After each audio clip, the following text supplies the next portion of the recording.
Le Seigneur soit avec vous. Et avec votre esprit. Bonne nouvelle de Jésus-Christ selon saint Matthieu. Gloire à toi, Seigneur.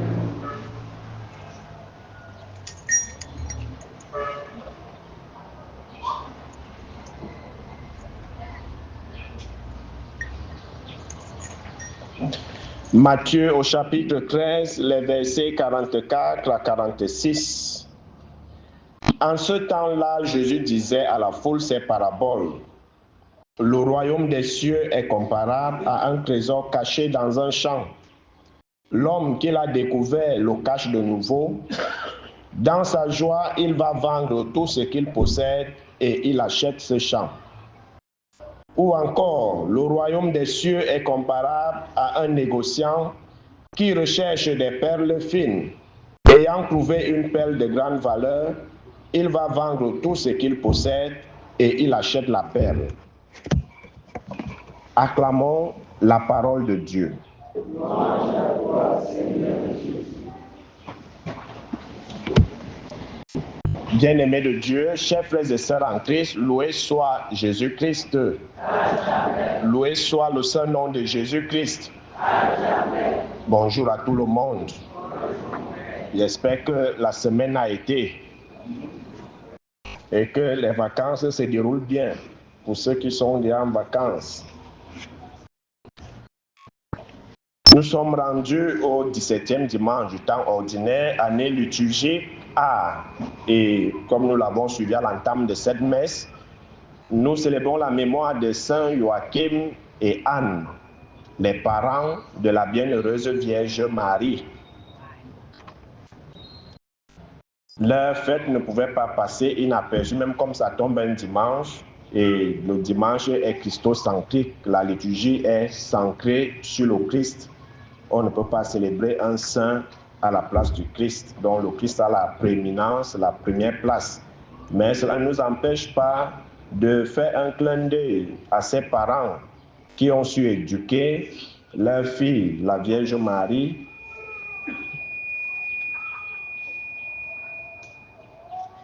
la Vierge Marie, et celle-là qui, par son oui, nous a donné l'enfant de la promesse, Jésus-Christ, le Verbe de Dieu fait chair. Et aujourd'hui, tous les âges la déclarent bienheureuse parce qu'elle a cru aux paroles du Seigneur et tout s'est passé selon la volonté de Dieu. Les textes de ce dimanche nous interpellent à beaucoup d'égards et surtout une certaine catégorie de personnes en ce qui concerne la première lecture tirée du livre de la sagesse, je crois bien, de Salomon. Salomon qui a écrit certains livres sapientiaux, donc c'est toujours lui. Ce texte me fait penser à tous ceux qui dirigent, à tous ceux qui ont une portion de pouvoir. Moi, je pense que ce texte doit leur servir de prière. C'est-à-dire quand j'accède à une certaine responsabilité, à une certaine charge, à un certain service que je dois rendre. Voilà une prière que je dois faire. Voilà une prière. Comme Salomon, jeune roi, c'est lui qui remplace son père David et il n'a pas d'expérience, il reconnaît qu'il n'a pas d'expérience. Alors le Seigneur va lui apparaître en songe. Salomon, que veux-tu? Et tout ce qu'il va demander, c'est la sagesse. Donne à ton serviteur un cœur attentif pour qu'il sache gouverner ton peuple et discerner le bien et le mal. Sans cela, comment gouverner ton peuple qui est si important? Mais si c'était nous, je suis sûr qu'on allait demander les milliards. Je suis sûr qu'on allait tout demander, sauf ce qui est en lien à notre fonction. On allait même demander à Dieu de faire en sorte qu'on ne nous change jamais, qu'on soit le seul. Mais Salomon va demander juste la sagesse, le discernement, pour mieux gouverner. Je pense que ce soit les chefs d'État, que ce soit les députés, les sénateurs, les maires, les gouverneurs, les préfets, les sous-préfets, les directeurs et autres, tous ceux qui ont une charge. Même dans l'Église, le pape, les évêques, les prêtres, je pense que ce texte doit servir à tout le monde. Demander à Dieu la sagesse et le discernement pour mieux gouverner le peuple ou la portion du peuple qu'il nous donne. Parce que nous aurons des comptes à rendre sur la gestion que nous faisons. Chaque fonction est un service, mais comme nous ne comprenons pas cela, et je vois qu'en parlant d'hier des fils de Zébédée, le zébédéisme qui gangrène, qui est un cancer dans notre société, où lorsqu'on va lancer un concours, les fils de Zébédée et leurs parents sont déjà allés négocier les places, sont déjà allés acheter les places. Et lorsqu'ils accèdent à ces postes, à ces fonctions, regardez leur façon de gérer le pays. Regardez leur façon de gérer les hommes. Ils font sentir leur pouvoir. Mais gouverner, ils sont nuls. Dans la gestion des ressources humaines, ils sont nuls. N'en parlons plus de la gestion des ressources financières. C'est la gabegie financière à ciel ouvert. Tout pour nous, rien pour les autres. On achète même déjà tout le pays. On achète tout le pays maintenant. Certains vont se retrouver sans village parce que certains fils de Zébédée ont déjà eu à acheter tous ces villages sans même que les villageois s'en rendent compte. Voilà comment nous gérons donc les choses. Parce qu'on a une petite parcelle de pouvoir, parce qu'on a accédé à une fonction, à un poste, à un ministère, on pense que tout nous est permis. Mais la sagesse de diriger, de gouverner, on s'en fout. Vous allez voir que la différence entre celui qui accède à une fonction par la grâce de Dieu et celui qui accède par les histoires de parrainage, au lieu de ramasser le savon et autres, vous voyez que la gestion est différente. Parce que dans la sagesse, il y a la crainte de Dieu. Et c'est toujours Salomon lui-même qui le dit dans ses livres sapientiaux, que la sagesse commence avec la crainte de Dieu. Mais regardez les fils de Zébédée qui accèdent à certaines fonctions, qui achètent les concours, les places. Ils n'ont aucune crainte de Dieu en eux. C'est pour ça qu'ils font du pays, de la société, ce qu'ils veulent. Dans l'impunité, ils savent que tout leur appartient. Alors ils vont gérer le peuple comme ils veulent. Et celui qui lève la tête, la Prado noire apparaît, on te prend. Voilà donc, parce qu'on manque de sagesse, parce qu'on manque de discernement, Salomon demande à discerner le bien et le mal. Mais ceux qui nous gouvernent, est-ce qu'ils discernent même le bien et le mal? Si le mal pour eux est devenu bien et le bien est devenu mal, ça veut dire qu'ils n'ont aucun discernement. Et on comprend pourquoi tout va mal. Les gens protestent pour dire qu'il y a les poubelles partout, il y a les montagnes de poubelles dans tout le pays, que les routes il y a les nids de dinosaures et tout ce qui va avec. Après, quelqu'un se lève et dit il y avait quoi avant. Pour quelqu'un qui a la sagesse de Dieu peut vraiment parler ainsi, sachant que tout est pourri. Sachant que tout est pourri. Parce que nous manquons de discernement dans la gestion, de sagesse. On ne sait pas distinguer ce qui est bien pour le peuple et ce qui est mauvais pour le peuple. Alors on confond. Ce qui est mauvais pour le peuple, c'est ça qu'on adopte. Et ce qui va servir au bien du peuple, on rejette. Parce qu'avant, il n'y avait rien. Alors je pense que cette première lecture interpelle tous les rois, tous ceux qui ont une portion de gouvernement, de direction et autres. À quoi ça sert le pouvoir si tu ne peux pas changer les choses positivement? Et c'est là où le pouvoir de Dieu est différent du pouvoir du diable. Parce que le pouvoir de Dieu sert au salut de l'âme, sert à sauver les hommes. Mais le pouvoir du diable, c'est plutôt à servir l'homme et à se servir de l'homme, à détruire et non pas à construire. À quoi ça sert d'amasser des milliards et pourtant le peuple souffre? Mais celui qui a la sagesse de Dieu sait qu'on a voté un budget et ce budget sert peut-être à goudronner les routes dans les sous-quartiers, à viabiliser tous les quartiers, mais à lui seul, il bouffe tout un argent qui doit servir. Pas d'eau, pas d'électricité, pas d'hôpitaux, pas d'école, pas de ceci. Et tu es fier d'entrer dans une chambre qui est remplie d'argent. Et tu es fier d'être au poste que tu occupes. Et pourtant, tes célibataires souffrent. Et c'est ça, diriger les hommes. Quelle que soit la portion de pouvoir qu'on peut avoir, même dans nos associations, même dans les mouvements d'action catholique. Si les postes que vous discutez souvent servent à écraser les gens et ne pas faire avancer un mouvement, mieux il faut démissionner.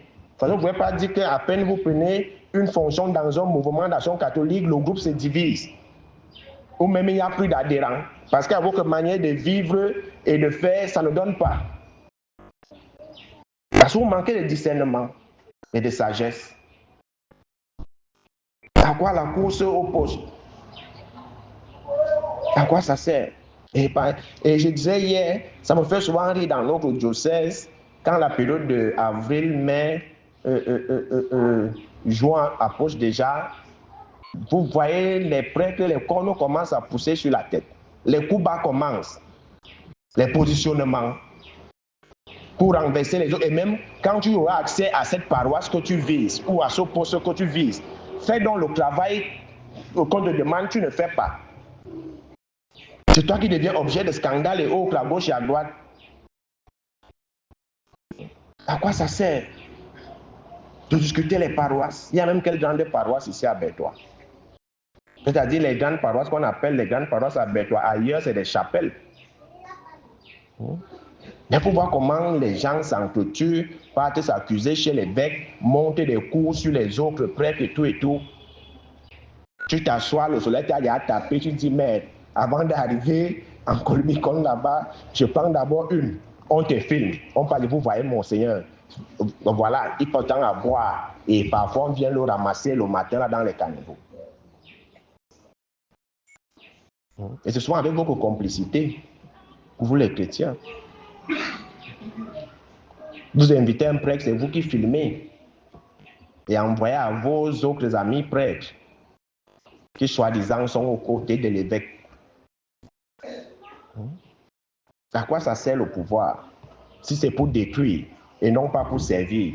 Si c'est pour anéantir et non pas pour sauver. Salomon aurait pu demander la richesse et vivre comme un roi n'a jamais vécu, et d'ailleurs il a vécu. Parce qu'à la suite du texte, Dieu va dire, comme tu as seulement demandé la sagesse, je vais aussi te donner la richesse qui va avec. Et pour nous faire comprendre qu'appelons à demander ce qui est nécessaire. Ce qui est nécessaire. Pas pour ta prestance, mais d'abord pour le salut de ton âme et le salut de ceux dont tu auras la charge. Et je m'amuse souvent à demander à certaines personnes, si Dieu apparaît là et te demande que tu veux quoi. Certains vont répondre, je veux tout, Seigneur. Oh, il y a quoi dans tout? Tout, ce n'est pas une réponse. En fait, on ne veut rien. Tout, c'est quoi? Quand vous allez répondre à Dieu, je veux tout, il va mettre quoi dans?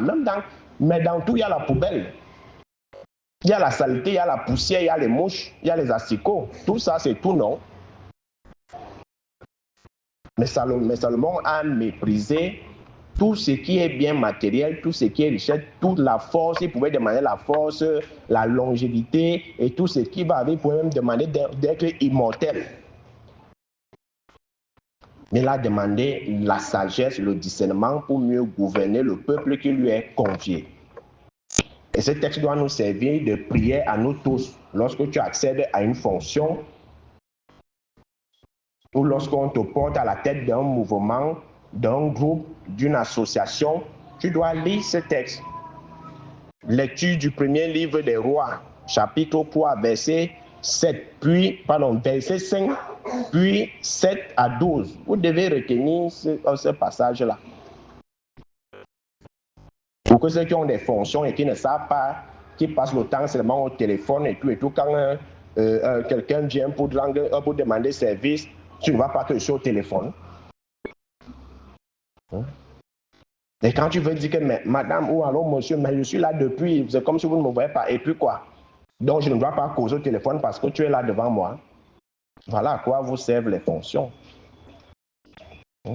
À quoi vous servent les charges? Pour opprimer les autres, pour humilier, pour insulter.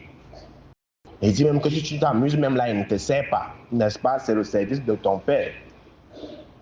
Et voilà que tu sais qui tu veux. Et c'est souvent nous les chrétiens qui avons ce genre d'ajustement et de comportement. Souvent nous les chrétiens. À quoi ça sert de prier Dieu pour le travail et quand il donne le travail, tu ne fais pas le travail pour lequel Dieu t'a appelé? À quoi ça sert? Maintenant, on ne rend plus, il n'y a plus de service gratuitement. Si tu ne mouilles pas la barbe, même ceux qui n'ont pas la barbe, il faut qu'on mouille. Ou c'est le menton qu'on mouille, ou c'est les cheveux, on ne sait pas. Mais il faut mouiller quand même quelque chose. À quoi ça sert tout ça? Et ce texte du livre de Rois a la même consonance que la parabole du Seigneur dans l'évangile que nous avons suivi. Je suis même dans la parabole du Seigneur que nous avons suivi tout à l'heure. 17e dimanche. Voilà. Du livre de Matthieu. Parce que le royaume de Dieu est comparable à un trésor. Et celui qui connaît l'importance du royaume de Dieu, de ce trésor, va tout faire pour l'acquérir. Va tout faire. Qu'est-ce qui est plus important? Le salut de ton âme ou les biens matériels? Parce que pour avoir accès au royaume des cieux, il faut beaucoup sacrifier beaucoup de choses. Jésus pour sauver l'homme, parce que pour nous, l'homme est un trésor pour Dieu. On se voit que l'homme est le chef-d'œuvre de la création. Alors pour nous racheter à un prix immense, incommensurable, il a fallu que le Christ verse son sang. Parce qu'il considère que le salut de l'homme est un trésor inestimable. Et nous, en retour, est-ce que nous considérons le royaume de Dieu comme un trésor inestimable? Est-ce que nous estimons cela? Ô jeune homme riche, qu'est-ce que je dois faire pour avoir la vie éternelle? Vends tout ce que tu vas, vends tout ce que tu as et suis-moi. Il est retourné tout Christ, non? Parce qu'il ne connaît pas l'importance du salut de l'âme. Nous, on se limite à la vie du poulet. Manger, boire, dormir et faire les histoires des Cynthia Fiangang et autres. Voilà notre vie. Et que sur les réseaux sociaux, les nudes partout. Voilà la vie d'aujourd'hui. Est-ce qu'on se soucie même du salut de notre âme? Parce que celui qui pense que le royaume de Dieu est un trésor, il va tout faire pour l'acquérir. Si Dieu nous a sauvés si Dieu nous a créés sans nous, il ne peut pas nous sauver sans nous. Le Seigneur a dit qu'il va utiliser les paraboles. Parce qu'il y en a certains qui ont déjà dit que même si vous dites quoi, et ils ne sont plus avec vous, donc, alors il utilise les paraboles pour ceux qui ne peuvent plus se convertir. Mais à nous autres, ils ont l'intelligence de ces paraboles. Quand je découvre le chemin de Dieu, est-ce que je vais encore quitter de ce chemin-là? Je vais arrêter l'ancienne vie. Parce que j'ai découvert le chemin de Dieu. Et je vais sacrifier ici, là, quand il nous dit, alors, l'homme va aller vendre tout ce qu'il possède pour acheter ce champ. Vendre ici, c'est sacrifier tout ce qu'il a, tout ce qu'il avait comme mauvaise vie. Ses mauvais comportements, ses mauvaises attitudes, sa mauvaise gestion des hommes, sa mauvaise gestion financière, tu arrêtes tout. Et tu deviens un homme intègre, une femme intègre. Parce que le royaume de Dieu est important. La vie ne s'arrête pas sur terre. Il y a une vie après la mort. Les histoires que vous suivez dans les réseaux sociaux, qu'après la mort, il n'y a pas de vie, c'est les histoires, ceci. Essayez, vous allez aller voir devant. Vous allez aller voir, il n'y aura plus de retour. Le Seigneur m'avait trompé. Qui t'a trompé?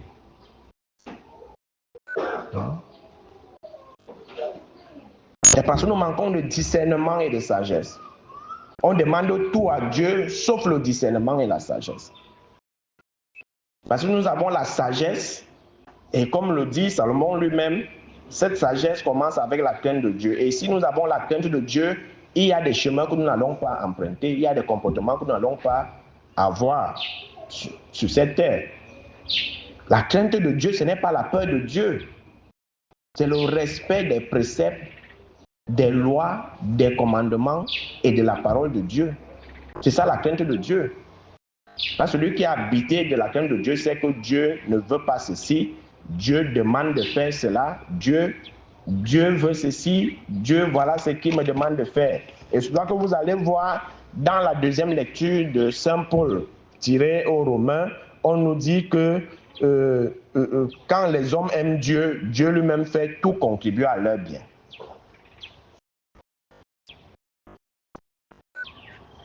Et c'est ça qu'on peut encore dire en d'autres termes, cherchez d'abord le royaume des cieux et le reste vous sera donné en surabondance. Mais nous, on cherche d'abord la surabondance avant de dire qu'on va chercher le royaume des cieux. Et c'est le contraire que nous faisons. C'est le contraire. Si tu aimes véritablement Dieu, les choses vont aller comme sur des rails. Parce que si tu es habité par la crainte de Dieu, tu sauras marcher selon ses lois, ses commandements, ses préceptes, selon ce que sa parole te demande. Et le reste viendra tout seul, sans effort, même si tu es combattu, persécuté, oppressé, jalousé, saboté, critiqué, les choses avanceront parce que tu es droit. Et parce que tu as la crainte de Dieu, tu es habité par la crainte de Dieu. Mais comme la crainte de Dieu a foutu le camp dans la vie chrétienne, bienvenue tous les maux. Maintenant, tous les maux sont permis. Parce que rien ne nous guide plus. Rien ne guide plus personne. Ce n'est plus Dieu qui nous guide. C'est nous-mêmes. Qu'est-ce qu'on ne fera pas pour avoir tous les biens du monde? On va soit vendre son âme, soit sacrifier des gens, soit mettre les bâtons dans les roues des gens, parce qu'il faut à tout prix qu'on accède à ceci ou à cela. Et ce n'est pas ça la recherche du royaume des cieux. Ce n'est pas ça. Ça veut dire qu'on n'a pas encore compris l'importance du royaume des cieux. Parce que chacun avait déjà compris, avait déjà découvert que le royaume est ce trésor-là, ou ce champ, qui renferme un trésor. Il fera tout pour s'arrimer, pour marcher selon la crainte de Dieu, selon la parole de Dieu et ses commandements. Et il nous dit, le royaume des cieux également a un négociant qui recherche des perles fines. Ayant trouvé une de grande valeur, il va vendre tout ce qu'il possède, il achète la perle. Mais nous sommes tellement de mauvais négociants qu'on est même prêt à se vendre les uns les autres. Ce n'est pas de cette négociation-là. Ce n'est pas vendre une partie de son corps ou vendre les gens ou vendre sa famille ou ses enfants. C'est te détacher de tes péchés. C'est la conversion. Afin d'avoir accès à cette perle. Qu'est-ce que moi, chrétien, je sacrifie aujourd'hui pour avoir accès au royaume éternel? Qu'est-ce que je suis prêt à sacrifier dans ma vie de chrétien et qui est un frein à l'achat de cette vie? Qu'est-ce que je suis prêt à négocier pour avoir l'héritage de la vie éternelle? C'est une question à laquelle chacun de nous devra répondre au cours de cette semaine. Si vraiment nous aimons Dieu et si vraiment nous voulons avoir accès à son royaume, je suis prêt à laisser quoi qui est un obstacle à ma vie de chrétien, qui empêche que je sois habité de la crainte du Seigneur. C'est à chacun de répondre à cette question. Mais dans le constat, la crainte de Dieu a foutu le camp dans la vie des chrétiens. La crainte de Dieu fait partie des 7 dons du Saint-Esprit. Et sans ce don, nous verrons à quoi ressemble notre monde. Au monde où chacun est un loup pour l'autre. Où chacun veut seulement manger l'autre. Parce que la crainte ne nous habite plus. Et c'est cette crainte-là qui produit la droiture, qui est la sagesse. La sagesse qui sert le rôle de garde-fou. Mais aujourd'hui, plus rien. Et c'est même à vérifier si on est même encore habité par les dons du Saint-Esprit. C'est même à vérifier si ces dons sont même encore actifs en nous. Sûrement, ces dons-là sont déjà éteints depuis. Mais on garde toujours l'identité de chrétien. Alors, chers frères et sœurs, le Seigneur nous invite donc à demander toujours la sagesse en toutes choses, quel que soit ce que nous voulons entreprendre. Toujours demander au Seigneur ce qui est nécessaire pour que ce que je veux entreprendre se passe selon sa volonté et non pas la nôtre. Parce que si on cherche à avoir accès à certaines choses, mais quand on les obtiendra, la pratique vraiment, ça laisse à désirer, ça ne vaut pas la peine. Ça ne vaut pas la peine. Donc, nos charges, nos fonctions doivent être guidées par la crainte de Dieu, par la sagesse et le discernement. Et si nous aimons Dieu, tout ira comme sur des rails.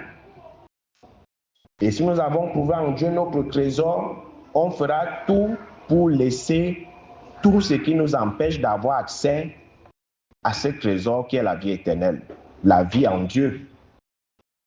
Alors, que Sainte Anne et Saint Joachim intercèdent donc pour nous, pour tous les parents qui ont des difficultés, surtout avec leurs enfants, afin que ceux-ci soient habités par la sagesse de Dieu et qu'ils reviennent